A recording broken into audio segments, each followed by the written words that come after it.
Hi everyone, here we've got a HUAWEI Mate 40 Pro, and let me show you how to set the screen timeout on this device.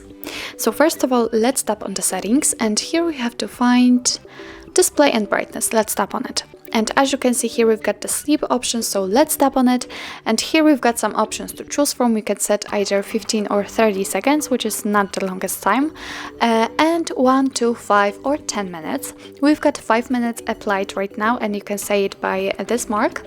And if you want to change it, just tap on the time you want to use. For example, 10 minutes. Just tap on it. As you can see, it immediately changes, so it means that from now on, after 10 minutes of inactivity, this device will black out. So that's all. This is how to set the screen timeout in your HUAWEI Mate 40 Pro.